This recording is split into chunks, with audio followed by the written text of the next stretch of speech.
తాకట్టులో ఉన్న బంగారాన్ని విడిపించి ఆ రోజు ఆన్లైన్ రేటుకే మేము కొంటాం. Sharma gold company. కార్తీక మాసం అనగానే మనం అందరము కూడా ఉసిరికాయల్ని నీళ్ళల్లో వేసుకొని స్నానం చేయడం, ఉసిరికాయ దీపం పెట్టడం, ఉసిరికాయ కొమ్మని తీసుకొచ్చి తులసి చెట్టులో నాటుకొని పూజలు చేయడం, ఇవన్నీ చేస్తాం. అంటే ఉసిరికాయ అనేది చాలా చాలా చాలా పూజకి పనికొచ్చే ఒక అయ్యవారుగా పూజిస్తూ ఉంటాం. కాబట్టి ఆ ఉసిరికాయకున్న పవిత్రత ఏంటి, అసలు దాన్ని ఎందుకు మనం మొక్కుతున్నాం, అసలు ఈ కార్తీక మాసంలోనే ఎందుకు దాని యొక్క ఇంపార్టెన్స్ పెరుగుతుంది అనే విషయాన్ని ఈరోజు మనం తెలుసుకోబోతున్నాం గురుగారు వల్ల.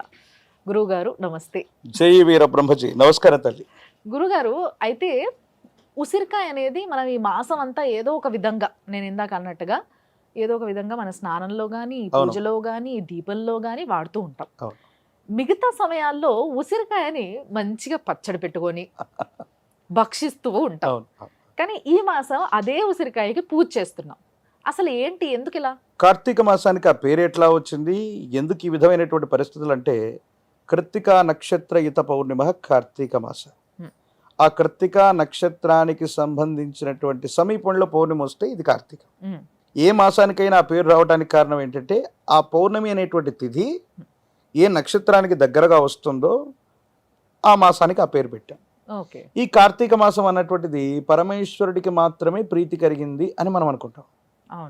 కానీ దీనికి దామోదర మాసం అని కూడా పేరు. మీరు అన్నట్టు కార్తీక మాసానికి మరో పేరు దామోదర మాసం అని కూడా పేరు, అంటే విష్ణుమూర్తి స్వరూపమైనటువంటి పేరు ఉంది. ఈ సందర్భంలో కార్తీక మాసంలో మనం వనభోజనాలకు వెళ్తాం చక్కగా. ఆ వనభోజనాలకు వెళ్ళిన ప్రతిసారి కూడా ఉసిరిక చెట్టు ఉన్నటువంటి చోటుకే వెళతాము. ఇది సంప్రదాయంలో. మీరు ఇందాక ఓ మాట చెప్పారు, తులసి వనం మహాలక్ష్మి స్వరూపం అయితే ఉసిరిక చెట్టు అన్నటువంటిది ఈ నారాయణుడు అంటే విష్ణుమూర్తి స్వరూపం. లక్ష్మీనారాయణుడు యొక్క కళ్యాణాన్ని కూడా చేసేటువంటి మాసాల్లో ప్రాచీనమైన సంప్రదాయంలో ఉండేది. అందుకు ఉసిరిక చెట్టు, తులసి వనాన్ని ప్రత్యేకంగా పూజించడం అన్నటువంటిది ఈ మాసంలో ఉండేటువంటిది.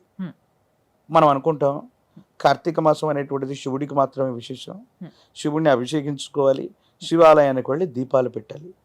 శివకేశవులకు భేదం లేదని చెబుతూ ఆ విశేషవంతమైనటువంటి ఉసిరిక మొక్క నుండి వచ్చినటువంటి ఆ ఉసిరిక ఫలాన్ని దాని మీద ఒక దీపాన్ని వెలిగించి పరమేశ్వరుడి స్వరూపం అన్న ఆలయ ప్రాంగణంలో తీసుకెళ్లి పెట్టడం అంటే సాక్షాత్తు ఇది విష్ణుమూర్తి స్వరూపం. ఈ మాసం మొత్తం కూడా ఈ ఉసిరికను నేను అత్యంత పవిత్రంతో చూస్తున్నాను. ఆ పవిత్రంగా లభించిన ప్రతి వస్తువు భగవంతుడి యొక్క సన్నిధానానికి నేను చేరుస్తున్నాను అని అగ్నితత్వంతో దీపాన్ని పెట్టడం. మనకు తెలుసు వినాయక చవితి ఉత్సవాలు, ఆశ్వీజ మాసంలో అమ్మవారి నవరాత్రులు, ఇవన్నీ జరిగినటువంటి తర్వాత మనం పూజించిన దేవతా స్వరూపాల్ని నిమజ్జనం చేసే ప్రక్రియ ఒకటి ఉంది. అంటే సృష్టిలో ఏదైతే ఎక్కడి నుంచి వచ్చిందో ఈ పంచభూతాలని, నీటిని వాడో, అగ్నిని వాడో, లేకపోతే వాయువుని వాడో మళ్ళీ ప్రకృతిలోకి పంపించడం అనేటువంటి విధి విధానమే నిమజ్జనం. అది ఏదైనా అవ్వచ్చు. అందులో భాగంగా లక్ష్మీనారాయణ స్వరూపంగా భాసిల్లేటువంటి ఇటువంటి వృక్ష జాతులు, మహోన్నతమైనటువంటి వృక్షం సాక్షాత్తు శ్రీమన్నారాయణుడి యొక్క స్వరూపం. దీని పేరు దామోదర మాసం. శివకేశవులకు భేదం లేదు. కాబట్టి ఈ కృత్తికా నక్షత్రయుత పౌర్ణిమ ఈ కార్తీక మాసంలో ఈ ఉసిరిక చెట్టుని భగవంతుడికి నివేదించడానికో లేదా భగవత్ స్వరూపాన్ని ఆరాధన చేయటానికో నేను చేస్తాను, అంతే తప్ప దీన్ని నేను భక్షించను. అలాగే నా శరీరంలో గురు సంబంధమైనటువంటి శక్తి తక్కువ ఉంది, తేజస్సు తక్కువైంది, లక్ష్మీ కటాక్షం తక్కువైంది, నకారాత్మకమైనటువంటి విచిత్రవంతమైన ఆలోచనలు వస్తున్నాయి, నా ఆరోగ్యం సరిగ్గా లేదు, ఇల్లు బాలేదు, లక్ష్మీ కటాక్షం సరిగ్గా లేదు, లేనిపోని సమస్యలు వస్తున్నాయని ఉసిరికను నీటిలో వేసి చన్నీటిలో వేసి స్నానం చేయటం కూడా ఉంది. ఇది ఆయుర్వేదానికి సంబంధించింది, ఆధ్యాత్మికతకు సంబంధించింది. ప్రత్యేకించి ఎవరైతే ఉసిరిక ఫలాన్ని నీటిలో ఉంచి చన్నీటితో స్నానం చేస్తారో దేవగురు అయినటువంటి బృహస్పతి యొక్క అనుగ్రహం ఉంటుంది. దేవతల అధిపతి అయినటువంటి వాడు దేవగురు బృహస్పతి. ఈ బృహస్పతి యొక్క అనుకూలత మనకుంటే గురువు లగ్నంలో ఉన్న, ఉచ్చస్థితిలో ఉన్న, అనుకూలవంతమైనటువంటి స్థితిగతుల్లో ఒక్క బృహస్పతి మన జాతకంలో ఉంటే చాలు, సర్వ అరిష్టాలు పోతాయి. మనం దేనికైనా మంచి కార్యక్రమానికి ఒక డేట్ని ఫిక్స్ చేయమంటే దాని ముహూర్తం అంటూ ఉంటాం, ముహూర్తం పెట్టమంటుంటాం. కళ్యాణానికి ముహూర్తం పెట్టండి, ఉమ్, లేదా ముఖ్యమైన పనికి ముహూర్తం పెట్టండి. Hmm. అసలు ముహూర్తం అన్నటువంటి పాట 9 గ్రహాల్లో కేవలం దేవగురువు అయిన బృహస్పతి బలంగా ఉన్న సమయం అని అర్థం. ఓ అంటే ఒకవేళ ఆ స్థానం బలంగా లేకపోయినా ఉసిరికాయని నీళ్ళల్లో వేసుకొని స్నానం చేస్తే అది బలపడుతుంది. మన శరీరంలో ఉన్నటువంటి నెగిటివ్ పోవటమే కాదు, ఉమ్, మన జాతకంలో దేవగురువు అయినటువంటి బృహస్పతి బలంగా లేనప్పుడు, Hmm. విఘ్నాలు కలుగుతున్నప్పుడు మన శరీరంలో తేజస్సు రావటం, మన జాతకంలో కూడా బలం పెరగటం, మనం అనుకున్నటువంటి పనులు అవుతాయని తాంత్రిక విధానంలో చెప్పబడి ఉంది. కాబట్టి ఉమ్, ఉసిరికతో స్నానం చేయటం కానీ, ఉసిరికని దైవ సంబంధమైన కార్యక్రమాల్లో వినియోగించడం కానీ, అలాగే ఈ కార్తీక మాసం నియమనిష్టలతో కూడినటువంటి దీక్షలు తీసుకోవడానికి ప్రత్యేకంగా చెప్పబడ్డది. అవును అది శివమాల అవ్వచ్చు, అయ్యప్ప మాల ధారణలు అవ్వచ్చు, వేరే రకాలైనటువంటి దీక్షలు అవ్వచ్చు. అవును ఉసిరిక ఎలా ఉంటుంది, దాని యొక్క రుచి షడ్రుచుల్లో ఫుల్గా పుల్లగా ఉంటుంది. దీక్ష తీసుకున్నప్పుడు కారం, తీపి, Hmm. బగరు, చేదు, పులుపు Hmm. ఇవన్నీ కూడా మనకు సంబంధించిన అరిషడ్ వర్గాల్లో ఒక్కొక్క గుణానికి సత్వ రణ తజో గుణాలు, అంటే Hmm. సత్వగుణం, తమోగుణం, ఉమ్, రజోగుణం, ఇటువంటి గణాలకి మనం తీసుకునేటువంటి ఆహారం అన్నటువంటిది ఒక మాధ్యమం. Hmm. కాబట్టి నియమనిష్టలతో కూడినటువంటి దీక్షలో ఉన్నప్పుడు ఈ పుల్లదనాన్ని, ఈ అచ్చంగా ఈ వగరదనాన్ని ఉమ్, ఇది శరీరంలోకి తీసుకోవటం వల్ల మనలో ఉన్నటువంటి ఇంద్రియాలను నిగ్రహించుకునేటువంటి శక్తి ఉండదు. అందువల్ల తినడానికి ఈ తినడానికి మాసంలో అస్సలు సెట్ ఈ అవ్వదు. మాసం అది కాదు. Hmm. నియమనిష్టలతో కూడిన జీవన విధానంలో ఉండాలంటే ఉమ్. ఈ పూర్తిగా వచ్చినటువంటి ఈ ఫలాన్ని భగవంతుడికే అర్పించటం. యాక్చువల్గా స్నానం చేసేటప్పుడు ఏ విధానం చల్లి కొంతమంది వేడి నీళ్ళతో చేస్తున్నారు ఇప్పుడు కూడా, ఏవో హెల్త్ ఇష్యూస్ వల్ల సర్దులు వస్తాయని ఇంకోటని. సో యాక్చువల్గా పద్ధతి ఏంటి? ఉసిరికాయని నీళ్ళలో వేసుకొని స్నానం చేయాలంటే ఇష్టం వచ్చినట్టు చేయొచ్చా, లేదు, ఏదైనా పద్ధతి ఉంటుందా? ఉసిరికను కానివ్వండి, ఇతరత్ర ఏదైనా స్నానానికి సంబంధించినటువంటి పద్ధతులు అవ్వండి, Hmm. కొన్ని గ్రహాలకు సంబంధించిన తీక్షణమైనటువంటి పరిస్థితిని బట్టి స్నాన ప్రక్రియలు చెప్పబడ్డాయి. Hmm. ఈ ఉసిరిక అన్నటువంటిది దేవగురువు అయినటువంటి బృహస్పతి మన శరీరంలో లేదా మన జాతకంలో Hmm. మన దైనందిన ప్రక్రియల్లో గురుబలం లేకపోతే Hmm. గురు సంబంధమైనటువంటి బలం కోసం చెప్పబడ్డది. చన్నీటితో స్నానం చేయమని మాత్రమే Hmm. శాస్త్రంలో ఉంది. కానీ గీజర్లను ఉపయోగించటం, Hmm. షవర్ బాతులు ఉపయోగించటం, ఉసిరికను పెట్టుకొని చేయమని అందులో లేదు. Hmm. ఉసిరికని కొన్ని ఘడియలో, Hmm. కొన్ని విఘడియలో Hmm. స్నానం చేసే ముందే ఓకే. ఆ చన్నీరు కలిగినటువంటి పాత్రలో అలా ఉంచి, లేదా ఎంతసేపు ఉంచాలి గురుగారు అప్పుడు? కొన్ని ఘడియలు, కొన్ని విఘడి 1 గంట 2 గంటల సేపు, లేదా Hmm. రేపు ఉదయాన్నే గురువారం అనుకోండి, లేదా ప్రశస్తవంతమైన కార్తీక మాసం అనుకోండి, ఈ రోజు రాత్రో తెల్లవారుజాము మనము మన దైనందిన క్రియల్లో మిగతా కార్యక్రమాలు చేసే మునిపే చన్నీటిని నింపి Hmm. ఉసిరికను అందులో ఉంచి కొద్దిసేపటి తర్వాత స్నానం చేస్తే Hmm. అందులో ఉన్నటువంటి స్థితిగతుల్లో సానుకూలవంతమైనటువంటి ఫలితం వస్తుంది. కానీ Hmm. వేడి నీళ్ళలో ఉంచటం వల్ల అప్పటికప్పుడు మీరు అన్నట్టు ఉసిరికను పెట్టుకొని ఆ విధంగా చేయటం అన్నటువంటిదో లేదు. అలాగే స్నానం లాంటి ప్రక్రియల్లో సంక్రమణ జరుగుతున్నప్పుడు, సంక్రాంతి అనే పండుగ మనకు తెలుసు, మకర సంక్రాంతి అని ఒకటి ఉంది. ఉమ్, మకర రాశిలోకి రవి ప్రవేశిస్తే మకర సంక్రమణం. ఇప్పుడు కూడా ఒక సంక్రాంతి ఉంది, దాన్ని తులా సంక్రమణం అంటాం.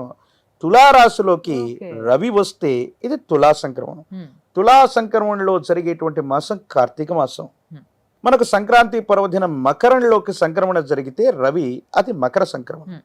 అంటే రవి అనేటువంటి గ్రహం Hmm.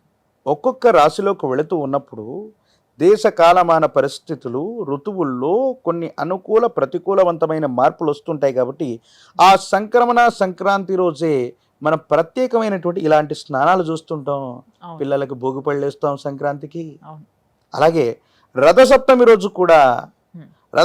రోజు కూడా శ్వేతార్కానికి సంబంధించిన తెల్ల జిల్లేడుకు సంబంధించిన పత్రాలను ఉపయోగించి స్నానం చేస్తాం. అవును.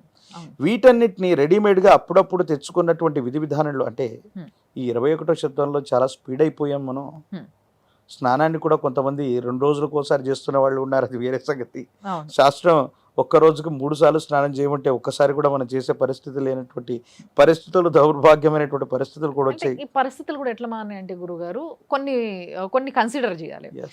ఈ మధ్య ఉన్న కొన్ని వ్యాధులకి, కొన్ని విటమిన్ డెఫిషియన్సీలకి, వీటన్నిటికీ డాక్టర్లు చెప్పిన విధంగా కొంతమంది కొన్ని పాటిస్తూ ఉన్నారు. ఎట్లా అంటే పొద్దున్న లేవగానే కొన్ని జ్యూసులు తాగుతారు, దాంట్లో amla compulsory for vitamin C. ఇలాంటివి కొన్ని వింటూ ఉన్నాం మనం. అంటే విటమిన్ సి పెంచుకోవడానికి ప్రతిరోజు ఒక ఉసిరికాయ తినాలి, లేదా ఉసిరికాయను ఒక జ్యూస్లో ఇన్వాల్వ్ వేసుకొని తాగాలి. ఇలాంటివి కొన్ని చేస్తూ పద్ధతులు కొన్ని రోజులుగా కొంతమంది పాటిస్తున్న వాళ్ళు ఉన్నారు. సో వీళ్ళు ఈ వారంలో పొరపాటున కానీ తెలుసో తెలియకో ఉసిరికాయని వాళ్ళు తినడం వల్ల, జ్యూస్లో వేసుకొని తాగడం వల్ల వచ్చే నష్టాలు ఏంటి, అసలు ఏం జరుగుతుంది? అతి సర్వత్రా వర్జయేత్. ఏది కూడా అతిగా చేయటం అన్నటువంటిది అనవసరం. వైద్యులు సూచించినటువంటి ఇటువంటి అనారోగ్య సంబంధమైన విషయాల్లో ఉన్న వాళ్ళకి వేదశాస్త్రం, ధర్మశాస్త్రం ఎలా చెప్తుంది? పండుగలు, పర్వదినాలు ఆచరించే సందర్భంలో కూడా ఉపవాసం చేయమని ఒకటి ఉంది. ఒక డయాబెటిక్ పేషెంట్ తీసుకొచ్చి మీరు ఉపవాసం చేస్తేనే మోక్షం వస్తుందని మన సనాతన ధర్మం చెప్పలేదు. చాలామంది చాలా రకాలుగా చెప్తూ ఉంటారు. మనం చెప్పినటువంటి వాటికి ప్రమాణం ఏంటంటే నిర్ణయ సింధు, ధర్మ సింధు, మనుస్మృతి, గరుడ పురాణం ఇలాంటి శాస్త్రాలన్నీ ఏం చెప్తాయంటే సశరీర రూపంలో ఉన్నటువంటి మనిషి, ఆరోగ్యపరమైనటువంటి స్థితిగతుల్లో ఉన్నటువంటి మనిషి ఈరోజు పండుగో పర్వదినమో ఇటువంటి మాసం వచ్చినప్పుడు ఈ దీక్షను మీరు చేపట్టచ్చు. మీ ఆరోగ్యం బాగాలేదు, ఆరోగ్యం బాగలేనటువంటి వ్యక్తికి పైత్యం చెప్పి ఈ విధమైనటువంటి పరిస్థితుల్లో ఉసిరిక తినకూడదని కానీ ఇతరత్ర స్థితిగతులను కానీ మానివేయమని చెప్పడానికి అవకాశం లేదు. ఒకవేళ తిన్నా వాళ్ళ శరీరాన్ని, ప్రాణాన్ని నిలుపుకునేటువంటి పరిస్థితుల్లో భాగం కాబట్టి ఇది దోషయుక్తం కాదు. మీరన్నట్టు విటమిన్ సిఏ కావాలనుకున్నప్పుడు ప్రత్యామ్నాయ పద్ధతిలో నారింజ లేదా చీనీ, ఇతరత్ర నిమ్మ జాతులకు సంబంధించినటువంటి ఫలాలు, అంటే మనకు సంబంధించినటువంటి మనసుంటే మార్గం ఉంటుంది. నేను నా శరీరాన్ని, ఆరోగ్యాన్ని సంరక్షణ చేసుకుంటూ ప్రత్యామ్నాయంగా ఇది భగవంతుడి యొక్క స్వరూపంగా దీన్ని కూడా ఆచరించాలనుకుంటే ప్రత్యామ్నాయమైనటువంటి పద్ధతుల్ని ఆచరించండి.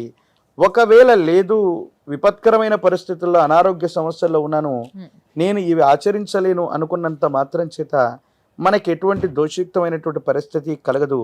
కానీ ఇదే ఉసిరికని నేను పచ్చడి రూపంలో చేసుకొని తింటాను, నాకు అలవాటు ఏమవుతుందో చూద్దాం. కార్తీక మాసంలో వచ్చేటువంటి ప్రతిరోజు ఉసిరిక పచ్చడితోనే నా జీవితాన్ని నేను మొదలు పెడతాను. దీన్ని తినడం వల్ల నాకేమైనా జరుగుతుందంటే ఆ పైత్యం వల్ల ఇంకో పైత్యం వచ్చి జరగరానటువంటి ఇబ్బందికరమైనటువంటి స్థితిగతులు జరగడానికి అవకాశం ఉంది. అంటే అది తినాలనటంలోనే ఒక అహంకారం వచ్చేసిందా, నేను ఎవరు చెప్పినా వినకూడని తత్వం నాలో వచ్చేసిందా, మనం చేసే పనుల్లో కూడా మిగతా వాళ్ళని ఓవర్లుక్ చేయటం వల్ల మీ పనులు చెడగొట్టుకుంటారు, లక్ష్మీ కటాక్షాన్ని కోల్పోతారు. మరి అమ్మవారి స్వరూపమైన తులసివనాన్ని, అయ్యవారి స్వరూపమైనటువంటి విశేషవంతమైనటువంటి ఈ ఉసిరిక చెట్టుని కలిపి కళ్యాణం చేసే పరిస్థితులు కొన్ని ఉంటాయి. మరి అయ్యవారికి సంబంధించిన తీక్షణమైనటువంటి స్థితిగతుల్లో ఉసిరికని ముక్కలు చేసి నేను తింటానంటే లక్ష్మీ స్వరూపమైన అమ్మవారు ఊరుకుంటుందా?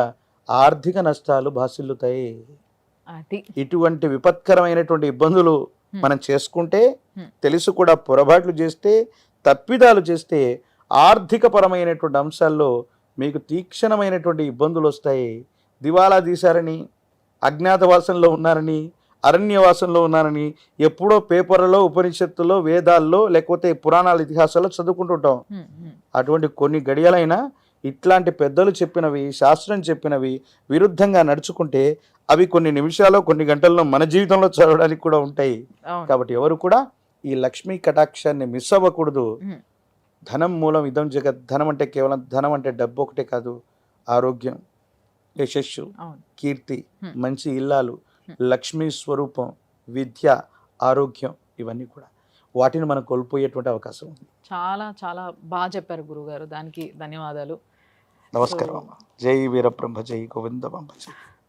సో చూసిండ్రు కదా, ఈ కార్తీక మాసంలో దీన్ని మరో పేరు దామోదర మాసం అని కూడా పిలుస్తారని గురుగారు చెప్పిండ్రు. అంతేకాకుండా ఈ మాసంలో అత్యంత అవసరమైతే, లేకపోతే అసలు ఉసిరికాయని తినడం అనేది ఎంత పాపం అన్న విషయం చాలా స్పష్టంగా క్లియర్గా చెప్పిండ్రు. ఉసిరికాయని తినడం వల్ల మనం ఎన్ని కోల్పోతామో చెప్పారు. కాబట్టి వీటిని కొంచెం దృష్టిలో పెట్టుకొని, చాలామందికి ఇవన్నీ చెయ్యాలి అని ఉంటుంది, కానీ తెలియకో తెలుసో అసలు క్లారిటీ లేక కింద మీద అయిపోతూ ఉంటారు. కాబట్టి ఈ ఒక క్లారిటీ ఇవ్వడం జరిగింది. కాబట్టి ఉసిరికాయని ఈ మాసం పూజిస్తాం కాబట్టి, విష్ణుమూర్తి జాగలో ఆయన చూస్తాం కాబట్టి, ఆ ఉసిరికాయని చూస్తాం కాబట్టి మనము దాన్ని ఈ మాసం పూజకి, దీపాలకి, స్నానాలకి తప్పితే తినడానికి వాడడానికి లేదు అన్న విషయం క్లియర్. ఈ విషయాన్ని గుర్తుపెట్టుకోండి. చూస్తూనే ఉండండి సుమన్ టీవీ.